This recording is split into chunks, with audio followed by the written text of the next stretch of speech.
Olá, boa noite a todos. É um prazer estar aqui hoje, participando de mais uma live aqui como entrevistador, diria assim, como mediador. Hoje será com a Fernanda Chamusca, ela já entrou aqui. Só vou esperar o convite dela para aceitá-la. Tudo bem, Fernanda? Só aguardando aqui para nossa para nossa colunista de hoje, a Fernanda Chamusca, participar. Tá aqui, ver solicitação.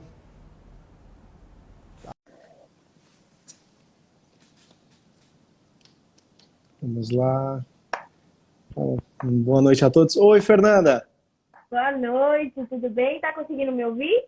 Tô sim, tô sim. Você me ouve também? Tô sim, tá tudo bem. Mais Bacana. uma vez aqui, sendo entrevistada por você, um pouco Pois é. apreensiva com as perguntas e o que pode vir dessa live. Não, vai. Com certeza vão ter perguntas, mas serão prontamente respondidas por você, Fernanda. Já digo que é um prazer estar hoje aqui novamente com você. A gente fez uma live juntos, não sei, já alguns meses atrás, e para mim é uma alegria muito grande poder estar conduzindo essa live de hoje. A live do IBDD, que é um projeto do IBDD, né, do qual a gente possibilita, a gente tem essa oportunidade de trazer com os membros filiados que publicam a coluna nas segundas e quartas-feiras no site do IBDD e nas terças e quintas subsequentes o autor vem aqui junto com no Instagram do IBDD poder debater, apresentar e participar dessa interação com os seguidores. Né? Hoje a gente tem o prazer de receber a Fernanda Chamusca, né? A Fernanda que é uma grande estudiosa e conhecedora do assunto. Fernanda, se me permite, aqui eu vou fazer um breve resumo aqui do seu currículo. A Fernanda é especialista pelo Master em Direito Internacional Desportivo pelo Business School de Madrid, né, o ISD. É procuradora também do STJD do futebol e do STJD do voleibol, né? É colunista também do IBDD, membro do Women in Sports Association Suíça e advogada desportiva no Jordão e Possídio. Claro, tem que fazer aqui essa referência aos grandes amigos, então já fica aqui o registro, já meus cumprimentos ao Jordão e o Possídio. E Fernanda, seja bem-vinda, né? Novamente é um prazer para estar aqui hoje dividindo essa live com você sobre um tema tão recente, um tema que desperta muita dúvida, suscita algumas dúvidas. Um ano é uma coisa, outro ano é outra coisa. Então, o título do artigo aqui eu vou trazer é uma breve análise sobre a aplicabilidade prática do artigo 18 bis do FIFA, né, da FIFA, do regulamento sobre o estatuto e a transferência de jogadores, a conhecida Third Party Influence, TPI. Então, Fernanda, seja bem-vinda, né? Novamente é um prazer e deixo para você fazer as considerações iniciais. Obrigada, Rafa. Assim, eu escrevi sobre CPI em um momento em que eu precisava tecer uma crítica bem pessoal, uma crítica diante de todos os muitos casos que eu tive a oportunidade de trabalhar relacionado a CPI durante esse ano. Não somente trabalhar nos casos, como trabalhar num papel consultivo de tentar evitar situações de possíveis vedações ao CPI. E quando eu li o manual, eu comecei a escrever um pouco também, de maneira um pouco até protetiva, eu diria, para os clubes anteriores do atleta que detêm os direitos econômicos e tentam, de certa forma, proteger eles, assim, sem sucesso dentro da minha concepção em muitos aspectos, é que eu comecei a escrever um pouco de que ter um manual, como a FIFA lançou, é algo que a gente precisa de verdade considerar como uma coisa muito positiva. Porque ter um manual é ter a segurança de que você tem nas suas mãos potenciais jurisprudências e também potenciais casos para inspirar qualquer necessidade que você tenha de argumentar frente a uma federação internacional e também frente às federações nacionais. Eu digo porque não é o cenário perfeito, eu diria. Porque muitas vezes, quando a gente tem um manual, a gente acredita que é a aplicabilidade daquele manual e ponto. Mas no direito desportivo, nada é assim, ponto. A gente sabe que tudo depende, tudo é o caso a caso. E muitas vezes eu, desde que eu lancei o manual, que foi agora, em setembro, já fui ao manual buscar respostas e não as encontrei. Porque realmente o que a gente vai ter é o que aconteceu desde que o TPI realmente chegou para o futebol até hoje. Então, assim, o que foi decidido, o que a FIFA interpretou. E a análise que eu tive dentro da aplicabilidade do TPI, dentro dos casos que foram apresentados, é que a FIFA ela tem um poder de discricionariedade muito amplo, em que você não sabe ao certo quais são as cláusulas que vão acabar caindo no limbo, digamos assim, do julgamento da FIFA dentro do seu papel fiscalizatório. Então, quando eu penso assim, como instruir um clube a se proteger sobre o TPI? É como se você estivesse caminhando numa corda bamba e você pode cair a qualquer momento, por qualquer que seja o fator. O vento, o equilíbrio, é a mesma coisa. Só que se a gente colocar análogo ao futebol, a gente pensa que diversos fatores podem influenciar a interpretação da FIFA, a interpretação, inclusive, por exemplo, de uma CNRD numa cláusula que seja referente a um TPI e que muitas vezes não foi a intenção do clube.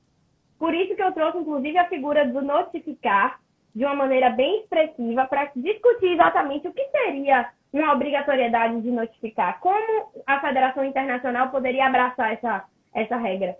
É mais ou menos um pouco do que eu tentei trazer no artigo. Não, perfeito. Fernanda, e até no artigo você traz como esse manual, como seria aqui eu até abro aspas assim, a cereja do bolo, né? Porque, poxa, com o manual acaba sendo não que de 100%, mas pelo menos acaba trazendo mais uma consolidação do entendimento, né? Sai da jurisprudência, não, mas o manual traz aqui, trouxe a linha o manual, não só existe o 18 bis, não só existe a regulamentação, como também existe o manual de como é feita a sua aplicabilidade. Exatamente, como é aquela questão, você quer instruir um clube, você quer fazer o seu papel consultivo, você tem um manual que vai lhe ajudar bastante. Só que o que eu gosto de falar, que me fez querer escrever sobre o manual, é que muitas pessoas divulgaram o manual como tá tudo resolvido. E não é assim. Não tem como ser assim.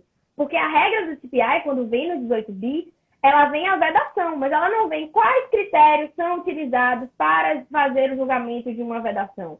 A gente vai no manual para entender qual foi o caso a caso, para entender um pouco como foi que o órgão julgador, no caso a FIFA, pensou ao vedar aquele instituto, ao considerar que determinada cláusula estava inválida ou que estava irregular dentro de uma concepção contratual. E aí, dentro do artigo também, eu trago a figura do contrato, que muitas vezes as pessoas desvalorizam um pouco o nosso papel como advogado dentro de uma transferência, por exemplo, e que eu, por exemplo, sou muito criteriosa em palavras. Palavras que geram um tom de obrigatoriedade, palavras que geram que no inglês são interpretadas de outras formas e às vezes na mera tradução a gente utiliza muito e na prática a FIFA mesmo pode interpretar de uma outra forma.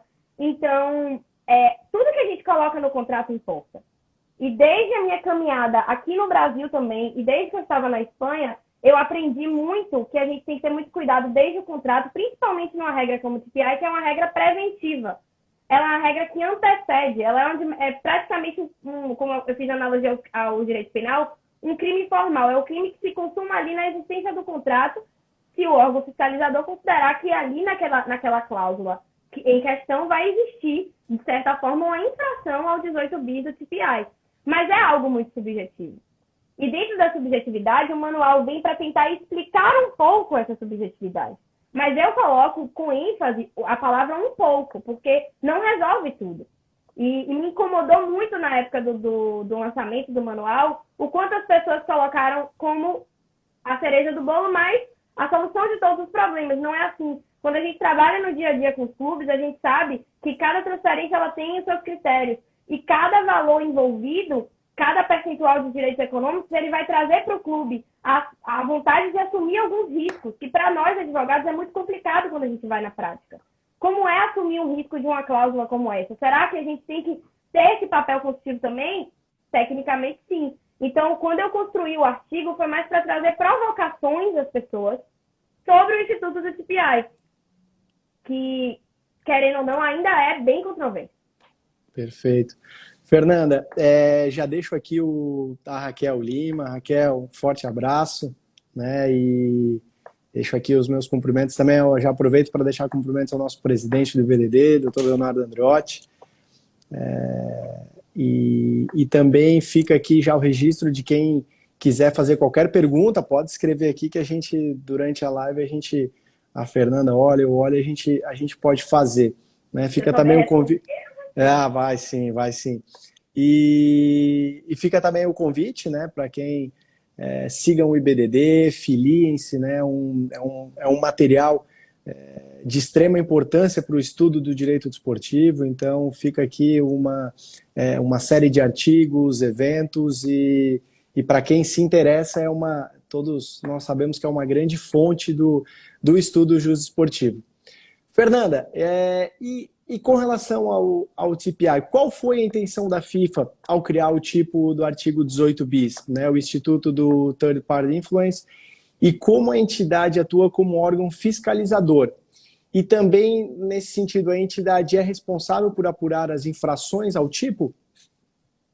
Então, quando a FIFA estabelece os 18 bis através do TPI, ela, pelo comitê disciplinar, ela tem a competência para poder julgar a matéria, analisar a situação. É ela quem vai, através da análise dos contratos, entender cláusula por cláusula, e muitas vezes ela vai pedir as informações para os clubes se manifestarem sobre aquela cláusula. E aí depois se abre o processo e tal. E dentro do comitê disciplinar é que a FIFA ela vai ter o papel de órgão fiscalizador, mas é importante considerar que o papel de fiscalização ele começa no TMS, que foi um grande avanço para a FIFA, que é o Transfer Match System, que através das informações que são colocadas no TMS para validar uma transferência, você tem ali todas as possibilidades de analisar, porque uma das obrigatoriedades no registro do atleta é colocar os contratos que tem a seção de direitos econômicos. E ali, naquele momento, ele vai avaliar quem tem o percentual de direitos econômicos, que é realmente desvinculado para... Até nessa semana a gente estava discutindo no grupo de estudo aqui da Bahia essa questão do caso Bosman e de quando começou, como separar o vínculo federativo do vínculo econômico. E essa questão do vínculo econômico, dentro da regra do que é o terceiro para a FIFA, são justamente os que são autorizados a ter os direitos econômicos, que são clubes anteriores e formadores do atleta, o clube que detém o direito federativo e o novo clube que vai deter o direito federativo. E essa divisão de direitos econômicos ela vai ocorrendo durante a carreira do atleta. Só que o clube anterior, vou citar um exemplo, o clube A, o clube B e o clube C. O clube A é o clube anterior do atleta. O clube B é o que detém agora dos direitos federativos do atleta. E o clube C é o que tem interesse em comprar o atleta. O clube B e o clube C, eles vão negociar sobre uma transferência futura e por mais que o clube A ele tenha um percentual, ele não pode influenciar em absolutamente nada nessa transferência futura. Porque o que se buscou foi dar autonomia e independência para os clubes em decidirem na matéria de todas as questões trabalhistas de transferências relacionadas ao clube. Porque se todas as vezes, como ocorria no passado, antes do Instituto do TPI, todas as vezes que você tinha uma influência, inclusive de terceiros que não eram relacionados ao futebol, mas que investiam no futebol, o clube perdia a autonomia dele de dizer o que ele queria para o futebol dele, o que ele queria para os bens dele, que querendo ou não, são os jogadores. Então, na medida que isso aconteceu e a FIFA observou, o Instituto de TPI ele veio para dar ao clube, sendo ele pequeno, grande, médio, a independência dentro da concepção de que eu tenho o direito federativo do clube e eu tenho também um percentual de direitos econômicos. Se eu tenho o direito federativo definitivo dele, eu tenho o direito de negociar ele para um outro clube, ou seja, o clube B e o clube C. E o clube A, ele precisa estar, de certa forma, ele precisa aceitar o que o clube B vai definir com o clube C. Como esse clube pode se proteger? Aí vem através de outras formas, outras cláusulas que não podem estar relacionadas a nenhuma potencial influência nessa transferência futura. E aí é que eu trago o ponto. Muitas vezes, até no manual, a gente vê a necessidade de se notificar sobre uma proposta, a necessidade de se notificar sobre uma possível negociação que venha a acontecer, a necessidade de muitos clubes em definir um valor de proposta mínimo e se recebeu essa proposta tem que vender. São formas de influência claras e que a FIFA já nos deu no manual que ela não vai aceitar esse tipo de influência, inclusive dando nome, assim, entre aspas, dando nome aos bois, trazendo o nome dos clubes que foram sancionados e por quê. Então, ela dá para a gente um manual para que a gente coloque em tela, junto com o nosso papel consultivo, junto com o clube, junto com o nosso papel de resolução de litígio, qual risco os clubes estão dispostos a correr em colocar cláusulas dúbias, em colocar cláusulas que, de certa forma, vão gerar uma interpretação contra a vedação e se estão preparados para o que pode vir desse órgão fiscalizador. Porque é como a própria FIFA trouxe no manual. Você pode ter uma multa de 10 mil, como você pode ter uma de 182 mil, que até hoje foram os dois limites, mínimo e máximo, que tiveram. Lembrando que é 10 mil e 182 mil euros. Ou melhor, Swiss francs, né? Francos suíços, que pra gente é vezes 6. Então é uma multa relativamente cara. E é importante também lembrar que a multa ela vai se aplicar de acordo com a categoria dos clubes, vai se aplicar de acordo com a movimentação que a FIFA analisa dentro do TNS, porque não adianta um clube chegar na FIFA e alegar que não pode pagar, e a FIFA está analisando dentro do TNS todos os registros de transferência e direitos econômicos e valores pagos dentro dos contratos de transferência que o clube está recebendo. Então, não adianta querer maquiar a realidade para a FIFA ou para qualquer órgão fiscalizador, porque o mundo do futebol ele já mudou há muito tempo. Então, os sistemas digitais estão aí para nos ajudar. Perfeito.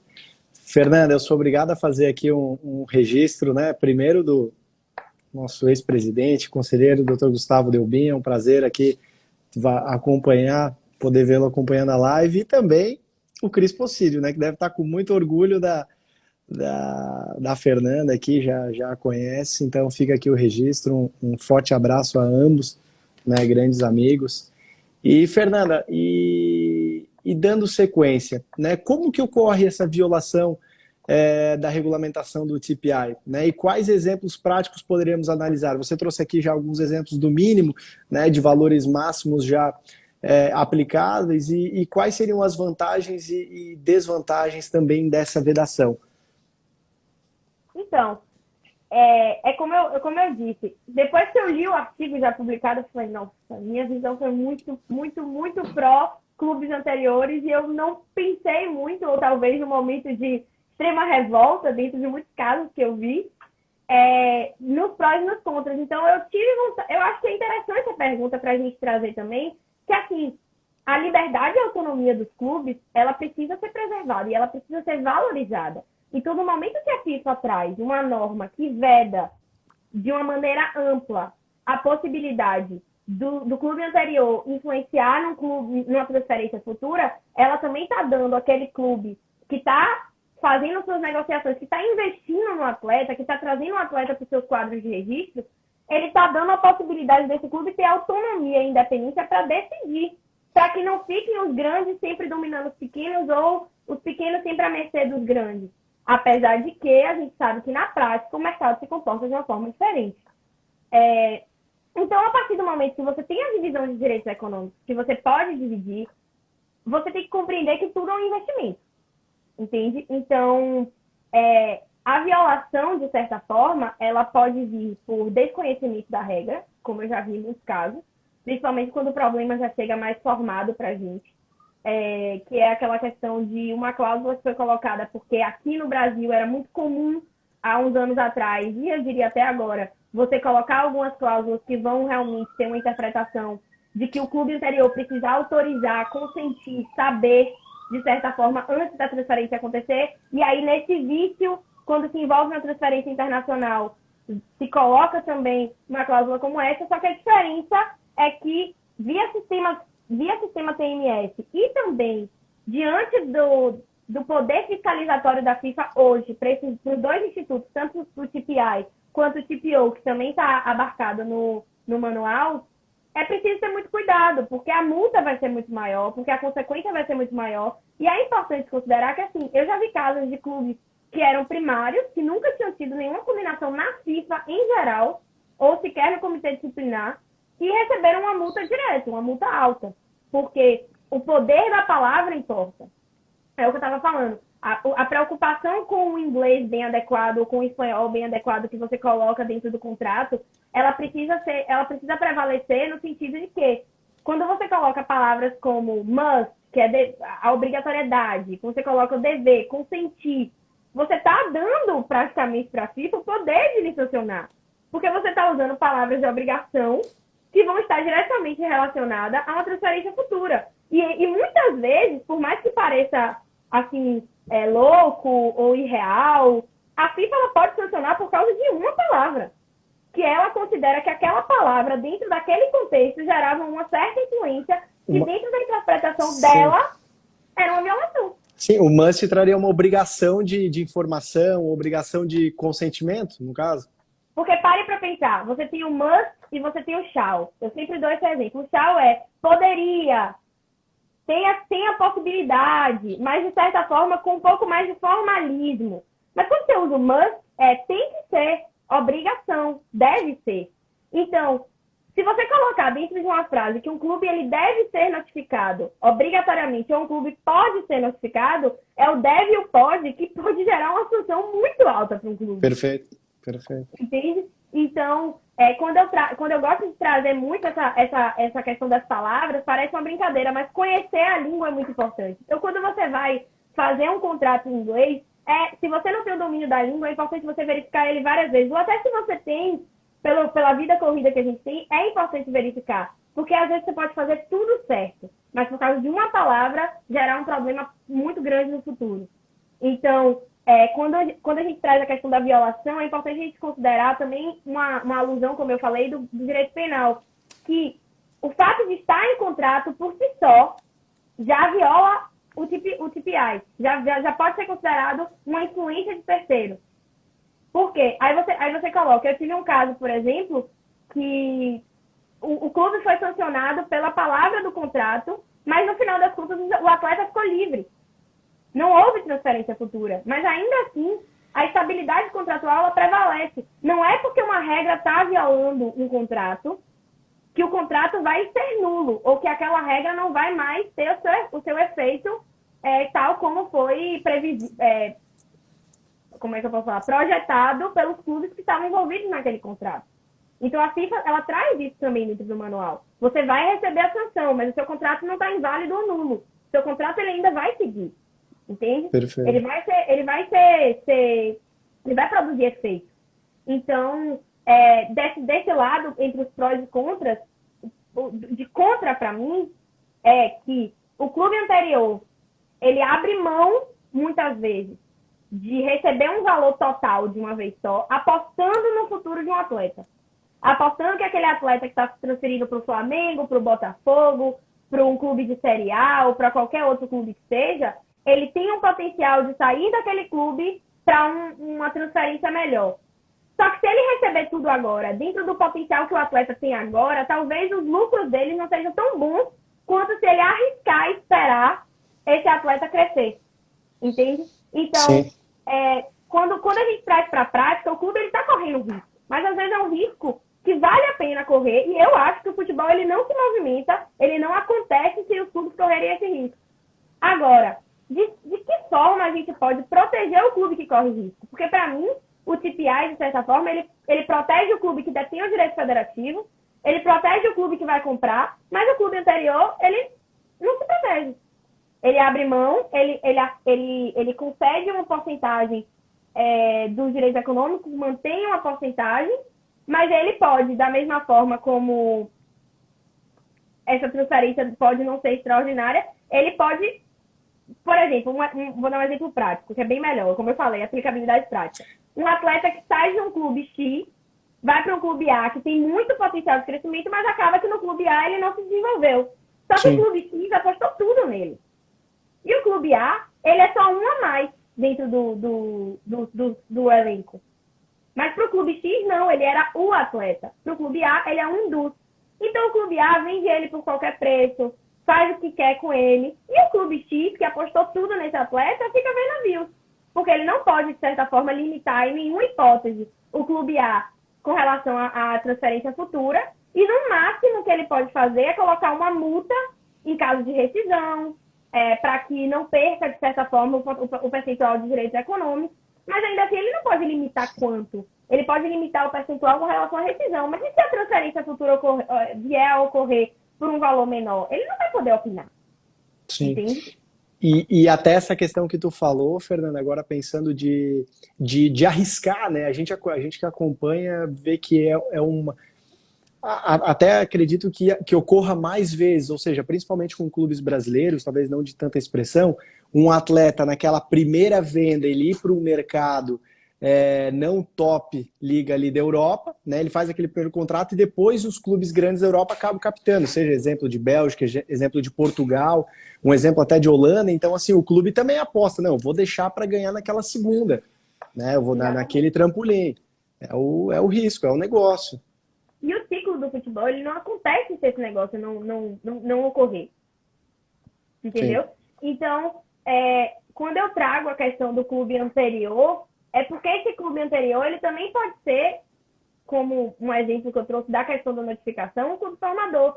Quando você entende que o clube anterior, ele está apostando num risco, ele está deixando de ganhar naquele momento, apostando num risco futuro de ganhar. Muitas vezes o risco é sensacional, porque um atleta vai para um clube de Série A, chega assim, de mansinho, acaba se destacando, é visto pela Europa, às vezes visto pelas Big Five Leagues, e aí quando essa liga leva ele, o valor de mercado dele sobe um absurdo, e esse valor dos direitos econômicos do atleta para um clube mediano ou pequeno, salva um clube mediano ou pequeno, completamente.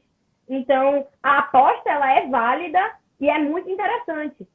Mas a gente precisa lutar como advogados também, na nossa inteligência jurídica, na nossa produção de jurisprudência, no nosso papel para aperfeiçoar os manuais que a FIFA vai lançar daqui por diante, e tentar modificar, de certa forma, e garantir para o clube um mínimo.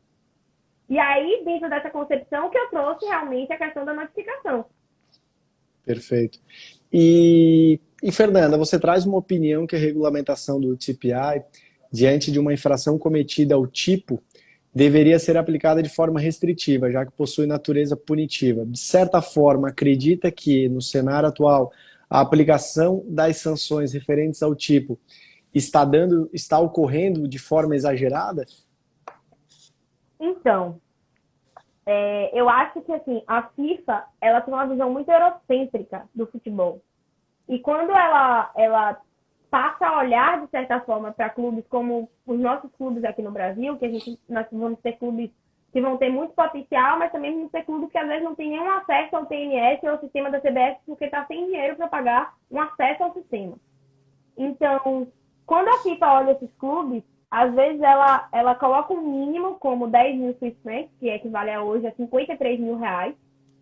E esse mínimo, se a gente imaginar que um clube pequeno no Brasil mantém 5% sequer de direitos econômicos e esse contrato venha a ser questionado, venha a ser assim, sancionado de certa forma uma cláusula desse contrato, tanto o clube que influenciou, que é o clube anterior, quanto o clube que foi influenciado, que são os clubes que estavam envolvidos na transação, todos eles são sancionados. Foi uma atitude sensacional da FIFA em tentar também não proteger, não penalizar muito o clube anterior, lembrando que os novos clubes, no caso, o que detém direito federativo ou o que vai ter o que teve a venda futura, eles também aceitaram aquela relação, eles assinaram o contrato. Eles foram assim, coniventes com aquilo. Então, eu concordo plenamente que tem que multar tanto o influenciador quanto o influenciado. Só que, de certa forma, quando você coloca um clube, por exemplo, que tem 5% de direitos econômicos, que sequer teve qualquer ação internacional, que não sabe nem como pode se defender, ou às vezes não tem nem condições de brigar por isso, de contratar, por exemplo, advogados e tudo mais, você botar 53 mil reais para um clube pequeno é muito dinheiro. É muito dinheiro. Então, assim, se basear por franco suíço, sem observar uma variação cambial, eu acho um absurdo. É uma opinião extremamente pessoal. Eu sei que pouquíssimas pessoas concordam comigo. Eu sei disso, porque eu já li muito. Mas eu acho que quando a gente começa a trabalhar na área, a gente tem que começar a emitir a nossa opinião pessoal mesmo, a nossa vivência, a nossa visão com relação à situação. Da mesma forma, como eu acredito que, assim, a gente tem duas situações. Você tem a situação da mera conduta de você firmar um contrato que tem uma cláusula que pode estar indo de contra a vedação do CPI, da mesma forma como você tem uma transferência futura que ocorre mediante aquela influência.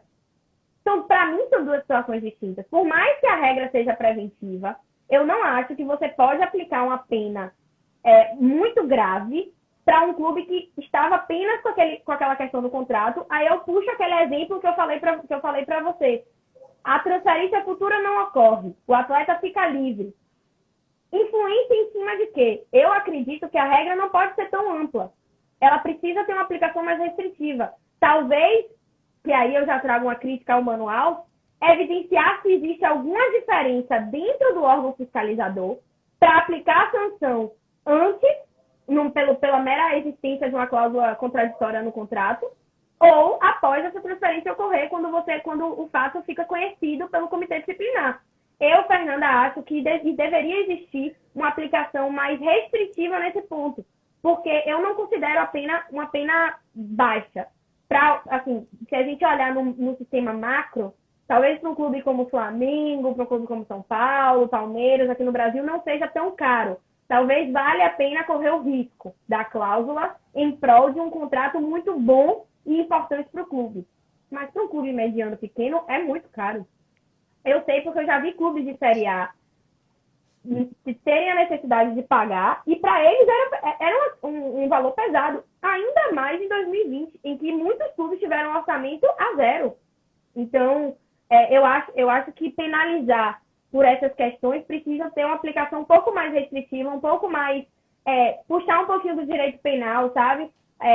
Eu acho que a FIFA ela já utiliza bastante coisa, a nossa justiça desportiva utiliza muito, o comitê disciplinar, consequentemente, também, mas precisa ter um pouco mais de direcionamento e clareza e transparência com nós, advogados, quanto à aplicação e assim, a interpretação que é dada dentro do comitê disciplinar a essa regra.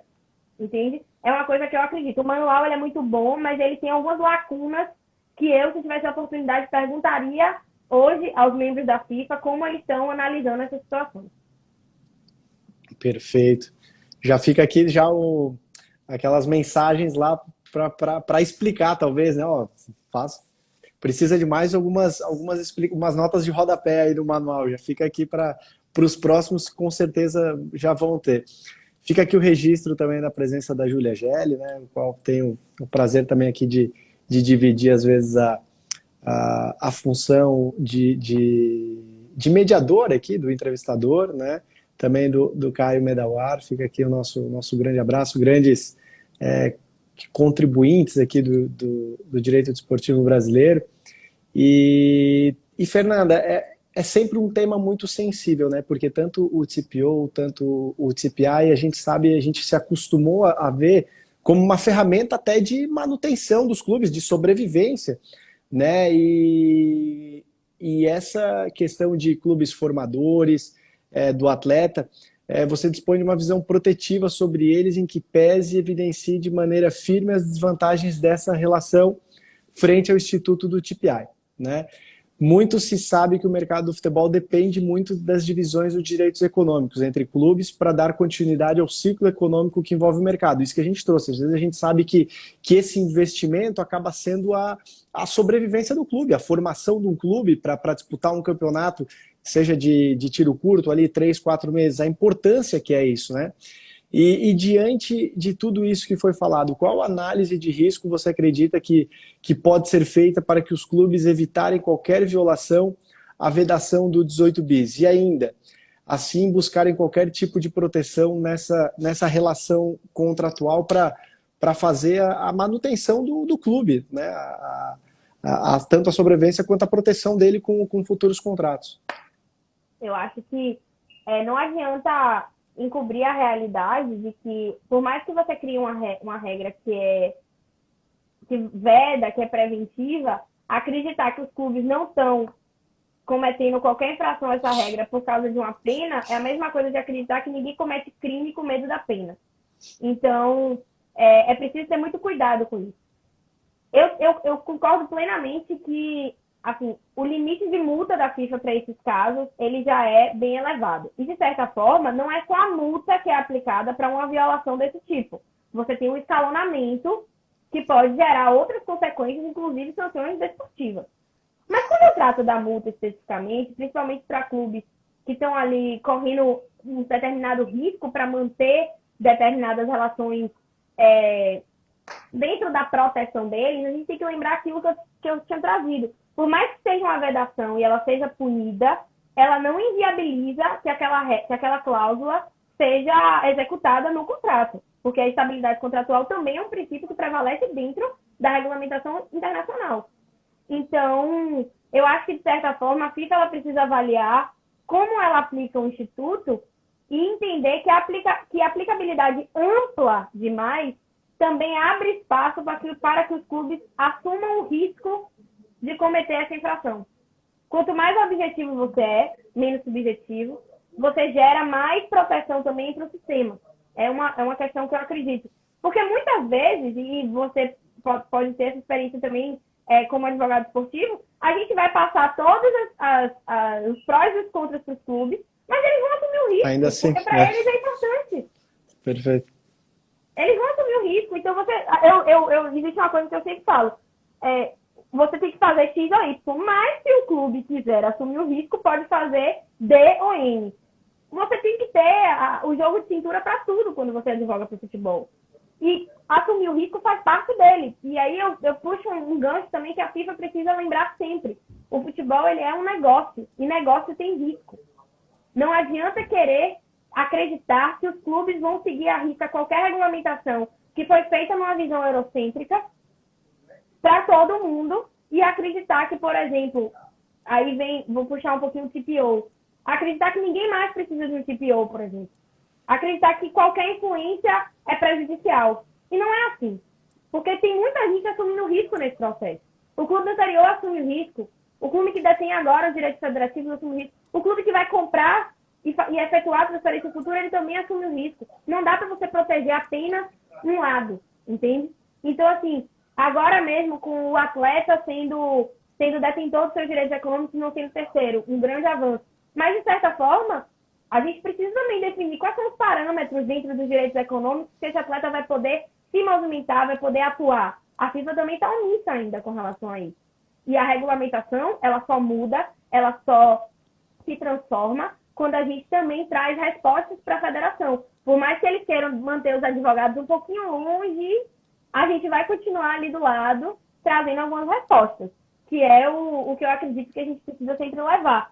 Eu acho que a indignação maior da FIFA, muitas vezes com clubes que têm um maior potencial financeiro, ou às vezes bastante lastro, eu diria, em termos de defesa, você tem aí clubes que têm excelentes advogados por trás, que sabem exatamente como movimentar o sistema. São clubes que vão assumir o risco baseado na estrutura que eles têm. E eu não culpo eles. Eu culpo a Federação Internacional de não estar observando esse fato. Então, assumir o risco ele é algo inerente ao mercado. Inerente a CPI, inerente a TPO, inerente a tudo. Você sempre vai fazer análise de risco. E essa análise de risco, ela sempre vai ser feita principalmente medindo o potencial desse jogador. Qual o potencial que esses direitos econômicos podem oferir? Para você também não ficar à mercê daquele clube que tem o potencial de vender ele, mas que o atleta, como eu tinha falado, não é um super atleta como era para um clube menor. Não pode influenciar, mas tem gente que corre o risco. E o mercado está funcionando assim. E a gente, ou a gente regulamenta o mercado, adapta ele e entende as necessidades de cada um, ou o mercado vai se tornar um caos, uma bola de neve, em que a Federação Internacional vai ter que modificar novamente as suas regras, vai ter que buscar, através do papel dos advogados, jurisprudência, defesas e tudo, respostas para que esse sistema se adeque novamente. Sim, e acredito que o pior o que pode acontecer é justamente essa subjetividade do que é correto, do que não é. Poxa, eu vou fazer dessa forma, será que vai ser aplicada a sanção ou não? Então, mas são questões que a gente acompanha já nos últimos 4, 5 anos, até um pouco mais, que parece que todo ano acaba tendo uma mudança, porque como você falou, o mercado ele se adapta, né? Se dá uma travada aqui, não, a gente vai tentar de outra forma, mas para quê? Para fazer ser lucrativo, para ser possível o clube ter lucro, ter receita, manter o clube. E essa questão ela é extremamente importante. Então, mas acredito que o grande problema seja justamente essa subjetividade, né? O que o clube quer é saber assim, não, é como você falou, tem o X e o Y. Tá, mas eu posso escolher o N e o M. Ok, mas você pode incorrer nesses problemas, nessas sanções. O clube estando ciente disso, cabe a ele. Perfeito. Ter essa normativa. Fernanda, e você acredita que o dever de notificar seria, então, uma solução para que os clubes tivessem mais segurança para cobrar os seus direitos? E como acredita que deveria ser constituído esse conceito de notificar? Como que Então, deveria ser feito?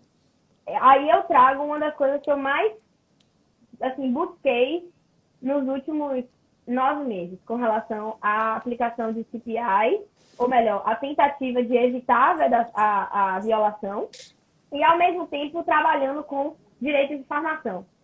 Muito do que eu percebi no mercado do futebol é que o clube anterior e os clubes formadores, eles se mantêm eles são muito vulneráveis na relação. Principalmente quando eles precisam do papel de profissionais qualificados para levar para eles casos de atletas que passaram por eles, para que eles possam buscar as verbas, no caso, que eles fazem jus. A FIFA lançou o projeto da Clearing House, que é a Câmara de Compensação, que vai ser aplicado em janeiro. Ou seja, a gente não tem resposta ainda de nada. É um projeto que vai ser colocado em prática em janeiro, em que se considera a chance, no caso, do sistema funcionar através da Câmara de Compensação, onde os clubes formadores vão ter já o valor pago diretamente para eles e analisado pela FIFA, da mesma forma como esse valor de transferência também vai passar pela Câmara de Compensação, e ali 1% da transferência fica retido para pagar training compensation, o outro, o valor de mecanismo de solidariedade já seria distribuído diretamente. Tranquilo. Mas, assim, ao mesmo tempo, eu não vou entrar no mérito da Câmara de Compensação, eu vou tratar um pouco mais do mercado como ele está hoje, agora. Notificar sobre uma transferência futura como obrigatoriedade jamais seria uma violação. Jamais. Porque eu botaria, inclusive, a responsabilidade no clube que compra o atleta, no novo clube. O novo clube tem o dever de notificar todos os clubes anteriores e formadores do atleta. Como? Olhando o passaporte. No TMS tem o histórico, de todos os clubes, todo o histórico. Perfeito. É só ir ao TMS, é só notificar via e-mail. E não tem muito segredo, porque quando a FIFA coloca lá as regras, por exemplo, do 12 bis, que é a possibilidade de você executar o contrato, executar as cobranças, por exemplo, de valor de transferência, sempre tem lá também uma cláusula que consta que você precisa, ou poderia, no caso, assim, você precisa, mas se você for entrar com ação, isso deverá ser desconsiderado, notificar o clube, como via e-mail, como entrando no TMS, pegando todos os dados de contato.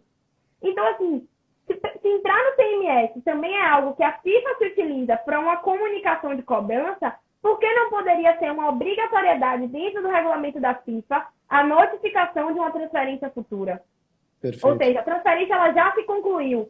E aí a FIFA estabelece uma obrigatoriedade, tal como ela estabeleceu o TPI. O clube tem o dever de notificar todos os clubes anteriores e formadores, como passaporte do atleta tem todo o registro da carreira dele, desde amador até o momento que ele chega nesse novo clube. O TMS tem todos os dados de todos os clubes no mundo inteiro. É só você acessar o TMS. Todos os clubes que estão ativos têm acesso ao TMS. Então, você geraria para o clube uma segurança para ele poder cobrar. Isso no espectro, assim, sem câmara de compensação e deixando, por exemplo, a possibilidade da câmara de compensação ser postergada aí o seu lançamento, a sua execução, porque eu acho que 2020 foi um ano muito confuso para todo mundo, para chegar a um projeto como a câmara de compensação. Eu acho um pouco complicado você controlar o mercado como a FIFA está se propondo com a câmara de compensação. Para mim, o futebol ele é um negócio. Não dá para você ter nenhum órgão que o controle como a FIFA está pretendendo controlar. Mas, da mesma forma como a gente se adaptou ao TNS, da mesma forma como a gente se adaptou a muitos outros casos, vedações, TPO, TPI, a gente vai acabar se adaptando de certa forma. Então, quando eu trago a notificação, é que no manual eles trazem vedações a notificações, mas são vedações a notificações, por exemplo, quando o clube receber a proposta de uma transferência futura, quando o clube estiver negociando o atleta com um potencial parceiro. Assim, eu concordo que nesse interim, diante da atual redação do TPI, seria sim uma vedação. Mas após você celebrar a transferência futura, você notificar os clubes anteriores, você apenas está dando direito a eles de cobrar o que eles fazem jus. Cobrar mecanismo de solidariedade, cobrar indenização de formação, se for o caso, e cobrar também direitos econômicos para os clubes que venderam esse atleta. Perfeito. Não, Fernanda, e você falando, às vezes o regulamento ele acaba se preocupando com tantas coisas e deixa essa, por exemplo, a notificação dos clubes anteriores, que parece uma coisa tão básica, né, que resolveria uma série de questões. E como você falou, hoje tem lá no TMS, tem os e-mails de todos os clubes, notifica, coloca em cópia todos, ó, jogador tal, resolveria uma série de problemas e facilitaria muito, e um gesto simples. E eu coloco também uma observação que, normalmente, quando a gente vai cobrar direitos de formação, mecanismo de solidariedade, indenização de formação, a gente sempre pede, quando é uma transferência internacional, o TMS Report, porque é um documento que traz todos os detalhes da transferência internacional, em que vai constar tudo que a gente precisa para cobrar. E muitas vezes os clubes se negam a enviar, mesmo quando você é clube formador, tem a procuração registrada, tem tudo, eles se negam. E aí você precisa ir à FIFA, você precisa cobrar. Se existisse essa mínima obrigatoriedade de notificar após a transferência acontecer, enviando o TMS Report, como você falou, com cópia para todo mundo, é uma coisa tão simples, tão fácil e que resolveria inúmeros problemas. O nosso papel de advogado ficaria muito mais fácil. Perfeito. Não, perfeito. Fernanda, fica aqui em tempo a saudação aqui a Adri Hassen. A Adri também é uma colaboradora, participante, coordenadora do IBDD. Adri, um grande abraço. Fernanda, como eu já tinha imaginado, como tinha sido no primeiro, passou voando, né? Estou aqui controlando o horário. Muito obrigado, Fernanda.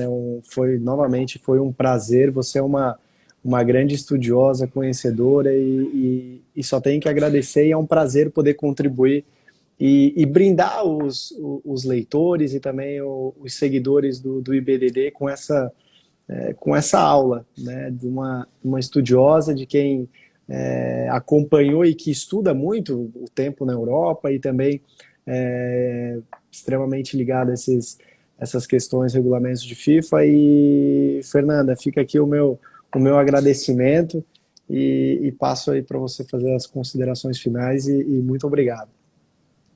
Eu agradeço a oportunidade que o IBDD sempre me dá. Eu fico muito feliz também em ter sido chamada para essa equipe maravilhosa de tanto dos moderadores como do time IBDD. Eu acho que a gente constrói aqui uma rede de apoio muito grande quando a gente fala de direito desportivo, que é uma área que como a gente tratou aqui hoje, a gente não tem resposta para nada e, ao mesmo tempo, a gente busca resposta para tudo. E a gente constrói isso através dos parceiros, através desses encontros, através da troca de ideias, ouvindo, como você falou, de Milton e Cristiano, Milton Jordão e Cristiano Possível, eu aprendo todos os dias com eles também dentro do escritório, a gente discute muito. E é assim que a gente vai evoluindo na nossa carreira, é assim que a gente vai evoluindo, compartilhando as ideias. Eu gostei muito de escrever esse artigo, porque ele foi um brainstorm mesmo, que surgiu quando eu estava lendo o manual, quando eu estava vendo as notícias. E eu acho que tem que ser assim, a gente também tem que imprimir um pouquinho a nossa identidade, a nossa opinião, por mais que ela seja contrária de muitas pessoas, como eu sei que é. Eu já conversei com colegas, já conversei com profissionais da área, mas mesmo assim eu acho que sempre vale o risco. O risco, ele sempre está inerente ao direito esportivo e ao esporte. Então, eu agradeço muito a oportunidade. Na quinta-feira, eu troco de lugar, eu vou para a moderadora da live. E sempre é um prazer também dividir a live com você. Muito obrigada pela atenção, pelas perguntas, pela interação e todo mundo também que acompanhou. É sempre um prazer estar aqui. Obrigado, Fernanda. Obrigado. Fica aqui o registro já. A Fernanda já trouxe o gancho. Quinta-noite já tem a próxima live. Quarta-feira, o artigo publicado no site. Fica aqui novamente o convite a todos que filiem-se, que sigam o IBDD e que possam também contribuir com os artigos e contribuir com o debate, com o estudo do direito desportivo. Fernanda, um grande abraço, mande os meus abraços também para o Cristiano e para o Milton Jordão, tá? E uma boa noite e novamente parabéns pelo artigo. Um abraço. Obrigada. Boa noite. Boa noite.